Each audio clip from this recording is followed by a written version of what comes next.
ರಾಶಿಯವರಿಗೆ ಆರ್ಥಿಕವಾದಂತಹ ಸಮಸ್ಯೆಗಳನ್ನು ಎದುರಿಸೋದಕ್ಕೆ ಪರಿಪೂರ್ಣವಾದಂತಹ ಶಕ್ತಿ ಈ ದಿವಸ ಇರುವಂಥದ್ದು. ಕೆಲವು ದಿವಸ ಆರ್ಥಿಕವಾದಂತಹ ಮುಗ್ಗಟ್ಟು ನಮಗೆ ಎದುರಾದಾಗ ತಲೆ ಮೇಲೆ ಕೈಯನ್ನು ಹೊತ್ಕೊಂಡು ಕೂತ್ಕೊಳ್ಬೇಕಾದಂತಹ ಪರಿಸ್ಥಿತಿ ಬರುತ್ತೆ. ಆದರೆ ಈ ದಿವಸ ಗ್ರಹಗತಿಯ ದೃಷ್ಟಿಯಿಂದ, ಗ್ರಹ ಬಲದಿಂದ ಆ ರೀತಿಯ ಸಮಸ್ಯೆಗಳು ಬಂದರೆ ಅದೆಲ್ಲವನ್ನು ಸುಲಭವಾಗಿ ಎದುರಿಸ್ತಕ್ಕಂತಹ ಶಕ್ತಿ ನಿಮ್ಮಲ್ಲಿ ಇರುತ್ತೆ ಅಂತ ಅರ್ಥ. ಹೊಟ್ಟೆಗೆ ಸಂಬಂಧಪಟ್ಟ ಹಾಗೆ ಸಣ್ಣ ಪುಟ್ಟ ಸಮಸ್ಯೆಗಳಾಗಬಹುದು. ಸ್ವಲ್ಪ ಜಾಗ್ರತೆಯಿಂದ ಇದ್ದರೆ, ಆಹಾರದ ಬಗ್ಗೆ ಹೆಚ್ಚು ಗಮನವನ್ನು ಹರಿಸಿದರೆ ಅನುಕೂಲ ಆಗ್ತಕ್ಕಂಥದ್ದಾಗತ್ತೆ. ಆಹಾರದ ವಿಚಾರದಲ್ಲಿ ನೀವು ಗಮನ ಹರಿಸದೇ ಇದ್ದಾಗ ಮಾತ್ರ ನಿಮಗೆ ಸಮಸ್ಯೆಗಳು ಆಗತ್ತೆ ಅನ್ನುವಂಥದ್ದು. ಅದರಿಂದ ಅರ್ಥ ಏನು? ಆಹಾರದಿಂದಲೇ ನಿಮಗೆ ಆರೋಗ್ಯದಲ್ಲಿ ವ್ಯತ್ಯಾಸ ಆಗುವಂಥದ್ದು. ಆರೋಗ್ಯದ ಬಗ್ಗೆ ಗಮನ ಇರಬೇಕು. ಅದೇ ರೀತಿಯಲ್ಲಿ ಆಹಾರದ ಬಗ್ಗೆಯೂ ಕೂಡ ಗಮನ ಇರಬೇಕು ಅಂತ ಅರ್ಥ.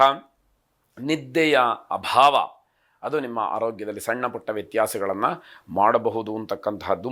ಎಲ್ಲ ಕೆಲಸಗಳಲ್ಲಿ ನಿಮ್ಮ ನಿರ್ಧಾರ ಬಹಳ ಸ್ಪಷ್ಟವಾಗಿರಲಿ. ಆಗ ಮಾತ್ರ ನೀವು ಯಶಸ್ಸನ್ನು ಕಾಣಲಿಕ್ಕೆ ಹೆಚ್ಚು ಅವಕಾಶಗಳಾಗತ್ತೆ. ಸರಿಯಾದಂತಹ ವಿಶ್ರಾಂತಿಯ ಅಗತ್ಯತೆ ಇರುತ್ತೆ. ಮಾನಸಿಕವಾದಂತಹ ತೊಳಲಾಟ, ಮಾನಸಿಕವಾಗಿಯೂ ಕೂಡ ಏನೂ ಬೇಡ ಅನ್ನುವಂತಹ ಒಂದು ಸ್ಥಿತಿಯನ್ನು ನೀವು ತಲುಪಿರ್ತೀರಿ. ಅಗ್ನಿದೇವತಾ ಶಕ್ತಿಯನ್ನು ಪ್ರಾರ್ಥನೆ ಮಾಡಿ ಶಾರೀರಿಕವಾಗಿ, ಮಾನಸಿಕವಾಗಿ ನಿಮ್ಮ ಶಕ್ತಿ ಇನ್ನಷ್ಟು ಮತ್ತಷ್ಟು ಭದ್ರವಾಗಲಿ. ಶುಭವಾಗಲಿ. ವೃಷಭ ರಾಶಿ ಉತ್ತಮರ ಸಂಘವನ್ನು ಮಾಡಿ ಯಾವುದೇ ರೀತಿಯ ಒಳ್ಳೆಯ ನಿರ್ಧಾರಗಳನ್ನು ಮಾಡಬಹುದು ಅಂತ ಹೇಳಿ ಅರ್ಥ. ಮನೆಯಲ್ಲಿ ಹಿರಿಯರ ಆಶೀರ್ವಾದ, ಪ್ರೀತಿ, ವಿಶ್ವಾಸ ಇವೆಲ್ಲವೂ ಕೂಡ ದೊರೆತಕ್ಕಂತಹ ದಿವಸವಾಗುತ್ತೆ. ಅಲಂಕಾರದ ವಸ್ತುಗಳ ಖರೀದಿಗೆ ಮುಂದಾಗ್ತಕ್ಕಂತಹ ಸಾಧ್ಯತೆ ಹೆಚ್ಚಾಗಿರುವಂತಹದ್ದು. ನವ ದಂಪತಿಗಳಿಗೆ ಶುಭವಾದಂತಹ ದಿವಸ ಇದಾಗುವಂತಹದ್ದಾಗತ್ತೆ. ಉತ್ತಮವಾದಂತಹ ಆಹಾರ ಮನಸ್ಸಿಗೆ ಸಂತೋಷವನ್ನು ನೀಡ್ತಕ್ಕಂತಹದ್ದು. ಸ್ನೇಹಿತರು, ಬಂಧುಗಳು ನಿಮ್ಮ ಜೊತೆಯ ಸಂತೋಷವನ್ನು ಹಂಚಿಕೊಳ್ಳೋದಕ್ಕೆ ಇರ್ತಾರೆ. ಹಾಗಾಗಿ ನಿಮಗೆ ಇನ್ನೊಂದಷ್ಟು ಮತ್ತೊಂದಷ್ಟು ಖುಷಿ ಸಿಕ್ಕುವಂಥದ್ದಾಗುತ್ತೆ. ಕುಲದೇವತಾ ಪ್ರಾರ್ಥನೆಯನ್ನು ಮಾಡಿ. ಶುಭವಾಗಿ. ಮಿಥುನ ರಾಶಿ ಮಕ್ಕಳಿಂದ ಹೆಚ್ಚು ಖರ್ಚಾಗ್ತಕ್ಕಂತಹ ದಿವಸ. ಮಕ್ಕಳ ಆಸೆ ಅಥವಾ ಅಪೇಕ್ಷೆ, ನಿರೀಕ್ಷೆ ಇದೆಲ್ಲವನ್ನು ಗಮನಿಸಿದಾಗ ಹೆಚ್ಚು ಹಣವನ್ನು ಖರ್ಚು ಮಾಡಿಸ್ತಾರೆ ಅನ್ನುವಂಥದ್ದಾಗತ್ತೆ. ವ್ಯವಹಾರದಲ್ಲಿ ಅನುಕೂಲಕರವಾದಂತಹ ವಾತಾವರಣ ಇರೋದಿಲ್ಲ. ಹಾಗಾಗಿ ಅಲ್ಲಿಯ ಸಂದರ್ಭವನ್ನು, ಸೂಕ್ಷ್ಮತೆಯನ್ನು ಅರಿತು ಅಲ್ಲಿಗೆ ತಕ್ಕ ಹಾಗೆ ನಡ್ಕೊಳ್ಬೇಕಾದಂಥದ್ದು ತುಂಬ ಮುಖ್ಯ ಅಂತ ಹೇಳಿ ಅನಿಸುತ್ತೆ. ತಾಳ್ಮೆಯನ್ನು ಕಳ್ಕೊಂಡು ಸಿಟ್ಟಿಗೆದ್ದು ಬಿಟ್ಟರೆ ಅನರ್ಥಗಳಿಗೆ ಅವಕಾಶಗಳು ಹೆಚ್ಚು ಆಗ್ತಕ್ಕಂಥದ್ದಾಗತ್ತೆ. ಅನಗತ್ಯವಾದಂತಹ ಖರ್ಚುಗಳಿಂದ ಸ್ವಲ್ಪ ತೊಂದರೆಯೂ ಇದೆ. ನೀವು ಅದನ್ನು ಗುರುತಿಸಿ ಅದನ್ನು ಆದಷ್ಟು ನಿಮ್ಮ ಹತೋಟಿಗೆ ತಂದುಕೊಳ್ಬೇಕಾದಂಥದ್ದು. ಕುಟುಂಬದ ಸ್ನೇಹಿತರಾಗಬಹುದು ಅಥವಾ ಬಂಧುಗಳಾಗಬಹುದು, ನಿಮ್ಮನ್ನು ಕೆಲವಾರು ವಿಚಾರಗಳಲ್ಲಿ ಟೀಕೆ ಮಾಡ್ತಾರೆ, ಅಪಹಾಸ್ಯ ಮಾಡ್ತಾರೆ. ಆದರೆ ನೀವು ಕಷ್ಟದಲ್ಲಿದ್ದಾಗ ಯಾರೂ ಬಂದಿರಲಿಲ್ಲ ಅನ್ನುವಂಥದ್ದನ್ನು ಜ್ಞಾಪಿಸ್ಕೊಳ್ಬೇಕು. ಹಾಗಾಗಿ ಅವರ ಟೀಕೆಗೆ ನೀವು ತಲೆಬಾಗಿ ನೀವು ಮಾಡಬೇಕಾದಂತಹ ಕರ್ತವ್ಯಕ್ಕೆ ಲೋಪವನ್ನು ಮಾಡಿಕೊಳ್ಬೇಡಿ. ಆದರೆ ಏನೇ ಮಾಡೋದಾದರೂ ಕೂಡ ವಿವೇಚನಾ ಶಕ್ತಿಯಿಂದ, ವಿವೇಕ ಬುದ್ಧಿಯಿಂದ ಮಾಡಿ ಅನ್ನುವಂಥದ್ದು ಸಲಹೆ. ತಾಯಿಯವರ ಆರೋಗ್ಯದಲ್ಲಿ ವ್ಯತ್ಯಾಸವಾಗಬಹುದು, ಗಮನಿಸಿ. ತಾತ್ಸಾರ ಮಾಡಬೇಡಿ ಅಂತಕ್ಕಂಥದ್ದು. ಐಶ್ವರ್ಯ ಲಕ್ಷ್ಮಿಯನ್ನು ಪ್ರಾರ್ಥನೆ ಮಾಡಿ ಆರ್ಥಿಕವಾದಂತಹ ಯಾವುದೇ ಸಮಸ್ಯೆಗಳಿದ್ದರೂ ಕೂಡ ನಿವಾರಣೆಯಾಗಲಿ. ಶುಭವಾಗಿ. ಕರ್ಕಾಟಕ ರಾಶಿ ದಾಂಪತ್ಯ ಜೀವನದಲ್ಲಿ ಅನ್ಯೋನ್ಯತೆ ಅಂತಕ್ಕಂಥದ್ದು ಹೆಚ್ಚಾಗಬಹುದು ಅನ್ನುವಂಥದ್ದು. ಅಕ್ಕ ತಂಗಿಯರ ಹಾಗೆ ಅಣ್ಣ ತಮ್ಮಂದಿರ ಆಸ್ತಿಯ ವಿಚಾರ ಸ್ವಲ್ಪ ತಕರಾರಿಗೆ ಬರುವಂಥದ್ದು. ಪಿತ್ರಾರ್ಜಿತವಾದಂತಹ ಆಸ್ತಿಯ ವಿಚಾರಕ್ಕೆ ಸಂಬಂಧಪಟ್ಟ ಹಾಗೆ ಸಹೋದರ ವರ್ಗದಲ್ಲಿ ಕಿತ್ತಾಟಗಳು ಮತ್ತೆ ಪ್ರಾರಂಭ ಆಗಬಹುದು ಅನ್ನುವಂಥದ್ದು. ಬೇರೆಯವರ ವ್ಯವಹಾರದಲ್ಲಿ ನೀವು ಹಸ್ತಕ್ಷೇಪವನ್ನು ಮಾಡಬೇಡಿ. ನಿಮಗೆ ಸಂಬಂಧಪಟ್ಟಿಲ್ಲ ಅನ್ನುವಂತಹ ವಿಷಯಗಳಿದ್ದರೆ ಅದರಿಂದ ಅಂತರವನ್ನು ಕಾಯ್ದುಕೊಳ್ಳಿ. ಅದರಿಂದ ದೂರ ಇರತಕ್ಕಂತಹ ಪ್ರಯತ್ನವನ್ನು ನೀವು ಮಾಡಿ, ಅಥವಾ ತಟಸ್ಥ ನೀತಿಯನ್ನು ಅನುಸರಿಸ್ತಕ್ಕಂಥದ್ದು ಮುಖ್ಯವಾಗುತ್ತೆ.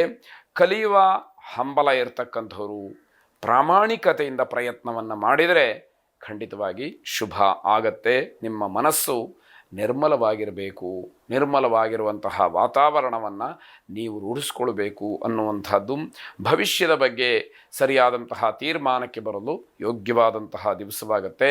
ಸದ್ಗುರುಗಳನ್ನು ಪ್ರಾರ್ಥನೆ ಮಾಡಿ. ಶುಭವಾಗಿ. ಸಿಂಹರಾಶಿ ಸಹೋದ್ಯೋಗಿಗಳ ಸಹಾಯವನ್ನು ಸಹಕಾರವನ್ನು ಪಡ್ಕೊಂಡು ನಿಮ್ಮ ಕೆಲಸವನ್ನು ಪೂರ್ಣ ಮಾಡಿ. ಆಗ ನಿಮಗೆ ಸರಿಯಾದಂತಹ ಗೌರವ ಸಿಕ್ಕುತ್ತೆ. ಜೊತೆಗೆ ಬೇರೆಯವರಿಗೂ ಕೂಡ ನಿಮ್ಮ ಬಗ್ಗೆ ವಿಶೇಷವಾದಂತಹ ಒಂದು ವಿಶ್ವಾಸ ಮೂಡುವಂಥದ್ದಾಗತ್ತೆ.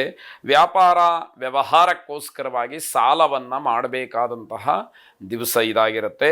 ಹೆಚ್ಚಿನ ಜವಾಬ್ದಾರಿಯಿಂದ ಕೆಲಸದಲ್ಲಿ ನಿಮಗೆ ಸ್ವಲ್ಪ ಬೇಸರವಾಗುತ್ತೆ, ಆದರೆ ಅದು ಅನಿವಾರ್ಯ, ಮಾಡಲೇಬೇಕು, ಬೇರೆ ದಾರಿನೇ ಇಲ್ಲ ಅನ್ನುವಂತಹ ಪರಿಸ್ಥಿತಿ. ಬೇರೆಯವರಿಗೆ ಉಪಕಾರ ಮಾಡೋದಕ್ಕೆ ಹೋಗಿ ನೀವು ತೊಂದರೆಯನ್ನು ಮಾಡಿಕೊಳ್ಬೇಡಿ ಅಂತಹ ಸೂಚನೆಗಳಿದೆ. ನೀವು ತೊಂದರೆಯನ್ನು ಅನುಭವಿಸ್ತೀರಿ, ನಿಮ್ಮಿಂದ ಬೇರೆಯವರಿಗೆ ಉಪಕಾರಗಳು ಆಗುವಂಥದ್ದಿರುತ್ತೆ. ಸುಲಭವಾಗಿ ಸಾಲ ದೊರಕಬಹುದು, ಆದರೆ ಮುಂದಿನ ದಿನಮಾನದಲ್ಲಿ ಅದು ತೊಂದರೆ ಆಗಬಹುದೇನೋ ಅನ್ನುವಂಥದ್ದು ಅಗತ್ಯ ಇರುವಷ್ಟು ವಿಚಾರವನ್ನು ಮಾಡಿ ಮುಂದುವರಿಯುವಂಥದ್ದು ಒಳ್ಳೆಯದಾಗಿರುತ್ತೆ. ಋಣಮೋಚಕ ಅಂಗಾರಕ ಸ್ತೋತ್ರವನ್ನು ಪಠನೆ ಮಾಡಿ. ಶುಭವಾಗಿ. ಕನ್ಯಾ ರಾಶಿ ಎಲ್ಲ ಕೆಲಸಗಳಲ್ಲೂ ಉತ್ಸಾಹ, ಜೊತೆಗೆ ಮನಸ್ಸಿಗೆ ಏನೋ ಒಂದು ರೀತಿಯ ಸಂತೋಷ ಸಿಕ್ಕುವಂತಹ ದಿವಸ. ಸಹೋದ್ಯೋಗಿಗಳಿಗೆ ಶುಭವಾರ್ತೆ ಸಿಕ್ಕುವಂಥದ್ದು. ಮನೆಯ ಸದಸ್ಯರೆಲ್ಲರೂ ಕೂಡ ನಿಮ್ಮ ಜೊತೆ ಬಿಡುವಿಲ್ಲದ ಹಾಗೆ ಮಾತುಕತೆಯನ್ನು ನಡೆಸಬಹುದು. ಹುಟ್ಟುಹಬ್ಬ ಆಚರಿಸ್ಕೊಳ್ಳುವಂಥವರು ಬಹಳ ಸರಳವಾಗಿ ಆಚರಿಸ್ಕೊಳ್ಳಿ ಅಂತಕ್ಕಂಥದ್ದು ಸಲಹೆ. ವಿದ್ಯಾರ್ಥಿಗಳಿಗೆ ಆರೋಗ್ಯದ ವಿಚಾರದಲ್ಲಿ ಸ್ವಲ್ಪ ಬೇಸರವಾಗುತ್ತೆ. ನಿಮ್ಮ ಓದಿನ ಬಗ್ಗೆ ಆರೋಗ್ಯದಿಂದಲೇ ಈ ದಿವಸ ಸಮಸ್ಯೆ ಆಗುವಂಥದ್ದಾಗಬಹುದು.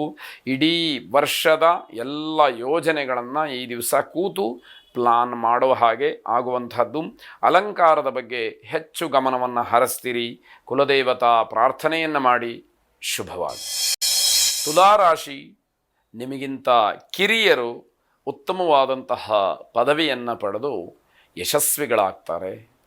ಯಾರಿಗೆ ನಿಮ್ಮ ಬಗ್ಗೆ ಅಭಿಮಾನ, ಪ್ರೀತಿ, ವಿಶ್ವಾಸ ಇರುತ್ತೋ ಅಂಥವರಿಗೆ ನಿಮ್ಮ ಶುಭ ಹಾರೈಕೆ ಇರುವಂಥದ್ದು. ಆರೋಗ್ಯದಲ್ಲಿ ಸಣ್ಣ ಪುಟ್ಟ ಏರುಪೇರಾಗಬಹುದು. ಹಳೆಯ ವಿಚಾರಗಳು ಮುನ್ನೆಲೆಗೆ ಬರುವಂಥದ್ದು, ಆ ಸೂಚನೆಗಳು ಹೆಚ್ಚಾಗಿದೆ. ಯಾವ ವಿಷಯವ ಮುನ್ನೆಲೆಗೆ ಬಂದರೆ ಏನಾಗಬಹುದು ಅನ್ನುವಂತಹ ವಿವೇಚನೆ ನಿಮ್ಮಲ್ಲಿ ಇರಲಿ. ಅದಕ್ಕೆ ಸೂಕ್ತವಾದಂತಹ ರೀತಿಯಲ್ಲಿ ನೀವು ನಡೆಕೊಂಡ್ರೆ ಆಯಿತು. ನಿಮ್ಮ ಅಸಮಾಧಾನಕ್ಕೆ ಕೆಲವಷ್ಟು ವಿಚಾರಗಳು ಕಾರಣ ಆಗಬಹುದು ಅನ್ನುವಂಥದ್ದು. ನಿಮ್ಮ ಸ್ವಭಾವದಿಂದ ಸ್ಪರ್ಧಾತ್ಮಕವಾದಂತಹ ಜೀವನದಲ್ಲಿ ಹಿನ್ನಡೆಯಾಗ್ತಕ್ಕಂಥದ್ದು. ಆದ್ದರಿಂದ ಸ್ವಭಾವವನ್ನು ಸಡಿಲಿಸ್ಕೊಳ್ಬೇಕು ಅನ್ನುವಂಥದ್ದು ಇಲ್ಲಿ ಕಿವಿ ಮಾತು. ಹೊರಗೆ ತಿರುಗ್ತಕ್ಕಂತಹ ಮನಸ್ಸು ಹೆಚ್ಚಾಗಬಹುದು. ವಿದ್ಯಾರ್ಥಿಗಳಿಗೆ ಏಕಾಗ್ರತೆಯ ಕೊರತೆ ಕಾಡಬಹುದು ಅನ್ನುವಂಥದ್ದು. ಗುರು ದಕ್ಷಿಣಾಮೂರ್ತಿಯನ್ನು ಪ್ರಾರ್ಥನೆ ಮಾಡಿ. ಶುಭವಾಗಿ. ವೃಶ್ಚಿಕ ರಾಶಿ ಒಳ್ಳೆಯ ಕೆಲಸಕ್ಕೆ ಸಮಯವನ್ನು ಹೆಚ್ಚು ಉಪಯೋಗ ಮಾಡಿಕೊಳ್ಳಿ ಅನ್ನುವಂಥದ್ದು. ಮಕ್ಕಳಿಗೆ ಬಹಳ ಸಂತೋಷವಾದಂತಹ ದಿವಸ ಇದು. ಹಾಗಾಗಿ ಮಕ್ಕಳ ಸಂತೋಷಕ್ಕೆ ಯಾವುದೇ ರೀತಿಯ ಅಡ್ಡಿ ಬರದೇ ಇರುವ ಹಾಗೆ ನೀವು ಗಮನಿಸ್ಕೊಳ್ಬೇಕು. ಕೋಪ ಹೆಚ್ಚಾಗಿರುತ್ತೆ. ಕೋಪವನ್ನು ಯಾರ ಮೇಲೂ ಕೂಡ ತೀರಿಸ್ಕೊಳ್ಬಾರ್ದು. ನೀವೇ ಅದನ್ನು ಅನುಭವಿಸಬೇಕು, ಕೋಪವನ್ನು ನುಂಗಬೇಕು ಅನ್ನುವಂಥದ್ದು. ಸ್ಪರ್ಧಾತ್ಮಕವಾದಂತಹ ಪರೀಕ್ಷಾ ವಿಚಾರಗಳಲ್ಲಿ ಸ್ವಲ್ಪ ಮಟ್ಟಿಗೆ ಗೊಂದಲ ಕಾಡುವಂಥದ್ದಿರುತ್ತೆ. ಆಸ್ತಿಯ ವಿಚಾರ ಇತ್ಯರ್ಥವಾಗ್ತಕ್ಕಂಥದ್ದಾಗತ್ತೆ. ಅಭ್ಯಾಸ ಮಾಡ್ತಾ ಇರತಕ್ಕಂತಹ ವಿದ್ಯಾರ್ಥಿಗಳು ಒಂದು ಹಂತ ಮೇಲಕ್ಕೇರುವಂತಹ ಸಾಧ್ಯತೆ. ಆಂಜನೇಯ ಸ್ವಾಮಿಯನ್ನು ವಿಶೇಷವಾಗಿ ಪ್ರಾರ್ಥನೆ ಮಾಡಿ. ಅನುಕೂಲ ಇರತಕ್ಕಂಥವರು ಆಂಜನೇಯ ಸ್ವಾಮಿಗೆ ಬೆಣ್ಣೆ ಅಲಂಕಾರವನ್ನು ಮಾಡಿಸಿ ಆ ಪ್ರಸಾದವನ್ನು ಸ್ವೀಕಾರ ಮಾಡಿ. ಶುಭವಾಗಿ. ಧನುರ್ರಾಶಿ ರಂಗಕಲಾವಿದರಿಗೆ ಗೌರವ, ಸನ್ಮಾನ ಇವೆಲ್ಲವೂ ಕೂಡ ಸಿಕ್ಕುವಂತಹ ಸಾಧ್ಯತೆ. ನಿಮ್ಮ ಕೆಲವು ಸಣ್ಣ ಪುಟ್ಟ ಕೆಲಸಗಳಿಗೂ ಕೂಡ ಬೇರೆಯವರನ್ನು ಅವಲಂಬಿಸ್ತೀರಿ. ಇದು ಅಷ್ಟು ಒಳ್ಳೆಯದಲ್ಲ ಅನ್ನುವಂತಹ ಮಾತು. ಅನಗತ್ಯವಾಗಿ ಬೇರೆಯವರನ್ನ ಅವಲಂಬಿಸಿಯೇ ಎಲ್ಲವನ್ನೂ ಮಾಡ್ತೀನಿ ಅಂತ ಹೇಳುವಂಥದ್ದು ಇದೆಯಲ್ಲ, ಅದು ಸರಿಯಲ್ಲ. ತುಂಬ ಅನಿವಾರ್ಯ, ನಮ್ಮಿಂದ ಆಗದೇ ಇರತಕ್ಕಂತಹ ಕೆಲವು ಕೆಲಸಗಳಿಗೆ ಬೇರೆಯವರ ಸಹಾಯ ಸಹಕಾರ ಬೇಕೇ ಬೇಕು ಅನ್ನುವಂತಹ ಕೆಲಸಗಳಿಗೆ ಬೇರೆಯವರ ಅವಲಂಬನೆ ಒಳ್ಳೆಯದು. ಅದನ್ನು ಹೊರತಾಗಿ ನಮ್ಮ ಕೆಲಸವನ್ನು ನಾವೇ ಮಾಡಿಕೊಳ್ತಕ್ಕಂಥದ್ದು ತುಂಬ ಮುಖ್ಯ ಅಂತ ಹೇಳಿ ಗಮನಿಸಬೇಕು. ಹಿರಿಯರು ಮತ್ತು ಮಕ್ಕಳಿಗೆ ಮಾನಸಿಕವಾದಂತಹ ಸಮಾಧಾನ ಇಲ್ಲದೇ ಇರತಕ್ಕಂತಹ ದಿವಸ. ಅಕ್ಕಪಕ್ಕದವರ ಜೊತೆಯಲ್ಲಿ ಜಗಳವಾಡ್ತಕ್ಕಂತಹ ಸಾಧ್ಯತೆ ಹೆಚ್ಚಾಗಿರುತ್ತೆ. ಜಾಗ್ರತೆಯನ್ನು ವಹಿಸಿ. ಅಹಂಕಾರ ಬೇಡ, ಹೊಂದ್ಕೊಂಡು ಹೋಗ್ತಕ್ಕಂತಹ ಮನಸ್ಥಿತಿಯಲ್ಲಿ ಇರಿ ಅನ್ನುವಂಥದ್ದು ಬಹಳ ಮುಖ್ಯ. ಕಾರ್ಯಕ್ಷೇತ್ರದಲ್ಲಿ ಹೊಸ ಪ್ರಯೋಗವನ್ನು ಮಾಡೋದಕ್ಕೆ ಹೋಗಿ ನಷ್ಟವನ್ನು ಅನುಭವಿಸ್ತೀರಿ. ಅದರಿಂದ ಹೊಸ ಪ್ರಯೋಗಗಳು ಏನು ಬೇಡ. ತಂದೆ ತಾಯಿಯರಿಗೆ, ಹಿರಿಯರಿಗೆ ಗೌರವವನ್ನು ನೀಡ್ತಕ್ಕಂತಹ ಮನೋಬುದ್ಧಿಯನ್ನು ಹೆಚ್ಚು ಮಾಡಿಕೊಳ್ಳಿ. ಮಹಾಗಣಪತಿಯನ್ನು ಪ್ರಾರ್ಥನೆ ಮಾಡಿ. ಶುಭವಾಗಿ. ಮಕರ ರಾಶಿ ಬಹಳ ಹಗುರವಾಗಿ ಮಾತಾಡೋದರಿಂದ ನಿಮ್ಮ ಗೌರವವೇ ಕಡಿಮೆ ಆಗುತ್ತೆ. ಮಾತಿನಲ್ಲಿ ಒಂದು ತೂಕ ಇರಬೇಕು. ವಯೋಮಾನಕ್ಕೆ ಅನುಗುಣವಾಗಿ, ಸಂದರ್ಭಕ್ಕೆ ಅನುಗುಣವಾಗಿ ಸಭಾ ಮರ್ಯಾದೆಯನ್ನು ಇಟ್ಟುಕೊಂಡು ಮಾತಾಡಬೇಕಾದಂಥದ್ದು ಬಹಳ ಮುಖ್ಯವಾಗುತ್ತೆ. ಹೊಸ ಕೆಲಸ, ಹೊಸ ಜೀವನ ಪ್ರಾರಂಭ ಮಾಡುವಂಥವ್ರಿಗೆ ಈ ದಿವಸ ಏನೋ ಒಂದು ರೀತಿಯಲ್ಲಿ ಉತ್ಸಾಹ ಹೆಚ್ಚಾಗುವಂಥದ್ದು. ನಿಮ್ಮ ಮಾತಿನ ಬಗ್ಗೆ ಹೇಳ್ತಾ ಇರಬೇಕು. ಬಹಳ ದಿವಸದಿಂದ ಮದುವೆಗೋಸ್ಕರವಾಗಿ ಕಾಯ್ತಾ ಇದ್ದಂತಹ ಪ್ರೇಮಿಗಳಿಗೆ ಸೂಕ್ಷ್ಮವಾಗಿ ಶುಭ ಸೂಚನೆ ಸಿಕ್ಕುವಂಥದ್ದಾಗತ್ತೆ. ಪ್ರಯಾಣ ಮಾಡುವಾಗ ಸ್ವಲ್ಪ ಜಾಗ್ರತೆ ಇರಲಿ, ತೊಂದರೆಗಳ ಸೂಚನೆ ಇದೆ. ಖಾಸಗಿ ಉದ್ಯೋಗ ಮಾಡ್ತಕ್ಕಂಥವ್ರಿಗೆ ಸ್ವಲ್ಪ ಮಾನಸಿಕವಾದಂತಹ ಸಮಸ್ಯೆ, ಆದರೆ ಕೆಲಸಕ್ಕೆ ಯಾವುದೇ ರೀತಿಯ ತೊಂದರೆ ಇಲ್ಲ ಅನ್ನುವಂಥದ್ದನ್ನು ಗಮನಿಸಬೇಕು. ಗೋಮಾತೆಯನ್ನು ವಿಶೇಷವಾಗಿ ಪ್ರಾರ್ಥನೆ ಮಾಡಿ. ಶುಭವಾಗಿ. ಕುಂಭರಾಶಿ ಸಾಯಂಕಾಲದ ಹೊತ್ತಿಗೆ ಮಾತೆಯರಿಗೆ ಆರೋಗ್ಯದಲ್ಲಿ ವ್ಯತ್ಯಾಸ ಆಗಬಹುದು. ಅದರಲ್ಲೂ ಎದೆ ನೋವು ಕಾಣಿಸ್ಕೊಳ್ಬಹುದು ಅನ್ನುವಂತಹ ಸೂಚನೆ. ಎಚ್ಚರಿಕೆಯನ್ನು ವಹಿಸಿ, ಜಾಗ್ರತೆಯಿಂದ ಇರಿ ಅನ್ನುವಂಥದ್ದು. ಅನಗತ್ಯವಾದಂತಹ ಖರ್ಚುಗಳು ನಿಮ್ಮನ್ನು ಚಿಂತೆಗೆ ಈಡು ಮಾಡುತ್ತೆ.